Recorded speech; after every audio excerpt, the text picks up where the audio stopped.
Look, as you can tell, I recorded the whole last video with no audio, bro. With no audio.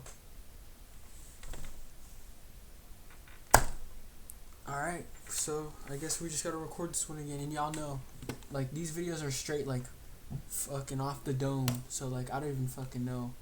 So I gotta just explain shit again, I guess. Well, welcome back again to episode 8. Explaining fair value gaps. And, yeah. So, in my last video, I explained liquidity and how price hunts stop losses. Now I'm gonna show you fair value gaps and like what happens after that. What happens after you get stopped out? Now this is the missing piece most traders miss, where they kind of just blow past, because it's kind of like an ACT concept or whatever, but a lot of people don't like ICT, so they kind of just hate on it. But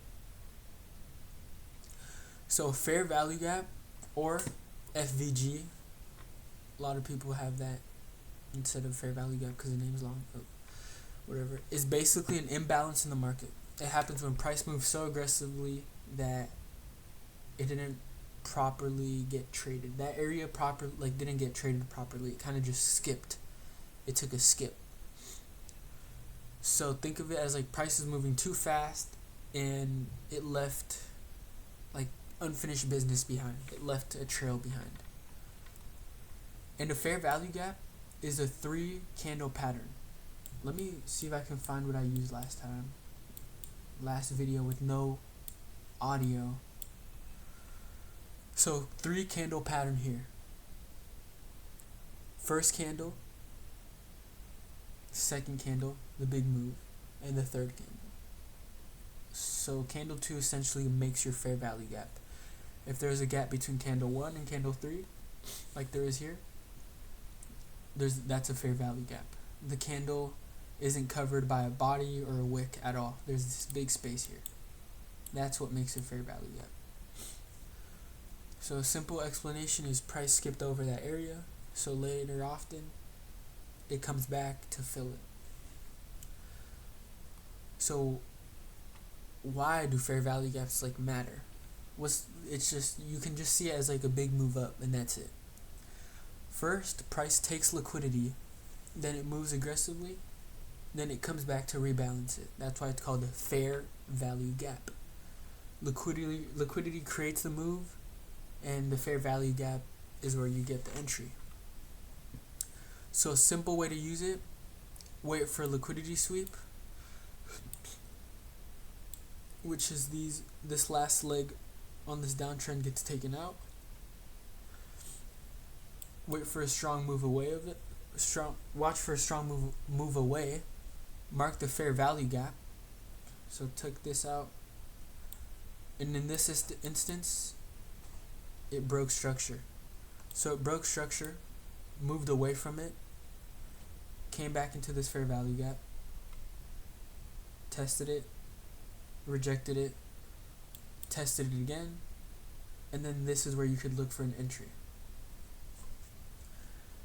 So for an entry tip is rejection, structure shift, confirmation. So we have a rejection,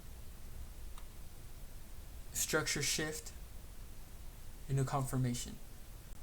So I would say the confirmation would probably be the break of structure, which probably would have been this candle close here, this candle close here. And you could have taken a long, but like a fair value gap isn't, you can't just use it by itself. You need other confirmations. You can't really just enter a trade completely off fair value gap. As you can tell here, this is pretty choppy. The fair value gap essentially just made a support level until it was broken.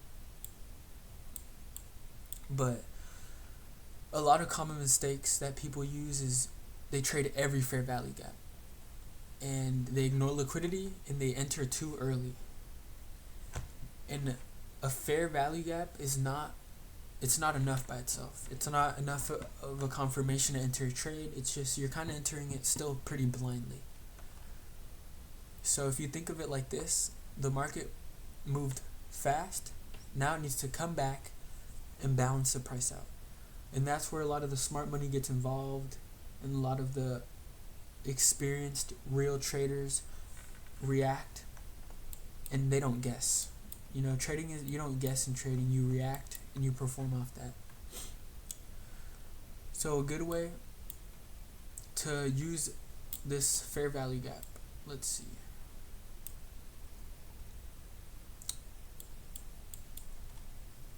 In the previous video that had no audio,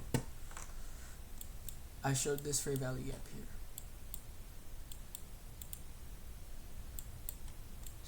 Fair value gap. Price comes into it, rejects it, comes back into it, rejects it, comes back into it one last time, and it took off. Maybe you probably could have retired yourself after this long here, because this is the 30-minute time frame. So this long took out like these highs, and what you could also see is a lot of the time these fair value gaps, they don't matter, or not that they don't matter, but like I was saying, you can't just go off of them just by themselves. You need other confluences, like the other videos I dropped were the volume range profile, VWAP, market structure, liquidity,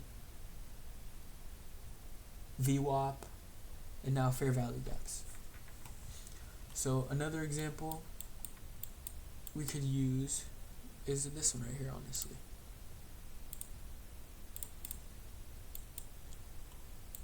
The bigger the retest, the bigger the move. So you can see here, tapped into this fair value gap, had a slight rejection. This one's a little harder to read because there's a lot of fair value gaps in this retest. But you can see it test this fair value gap, could have entered off this break of structure here, off this candle here, and it would have been a pretty big trade. So if you would have entered off this trade here, you could have placed your stop loss under this liquidity here, and you could have targeted these highs over here, or maybe even these highs for a complete liquidity sweep, and you would have hit a good trade. So if you combine liquidity, fair value gaps, volume range profile, VWAP, market structure, and volume range profile, I'm pretty sick right now. Like I think I said last video, like bro, I'm on the verge of death. So if you combine all these 6 indicators and confluences, then it's a pretty good way to trade, pretty good strategy. And I've been getting a lot of comments and people saying, oh, your videos are kind of boring, they're bland, they're gray. Like honestly, you know, if you watch these videos, it will benefit you. And if you still can't sit through them and watch these pretty short videos, I've seen some traders post like 5-hour long videos. If you can't sit through these and watch them knowing that they're going to better your life and better yourself, then honestly, I don't know what to tell you. I don't. And honestly, a lot of people aren't cut for trading. A lot of people like drop shipping. A lot of people like freelance brand scaling, high ticket sales, insurance sales, whatever. And that might be for you, honestly. But if you like to do things by yourself and you don't like to, like me personally, I don't like to rely on people and things. I like to just do things on my own. So that's why trading fit my niche. And yeah, you just gotta learn the skill. If you're not willing to sit through a short video teaching you how to become a better trader and make money and change your life, then I don't know what to tell you. But yeah, I think that's a wrap for the video.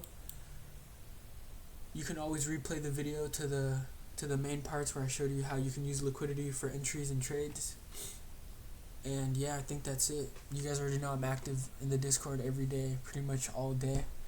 I stream New York session, Asia session for free Discord, everything. Just let me know, shoot me a DM I'm always willing to help.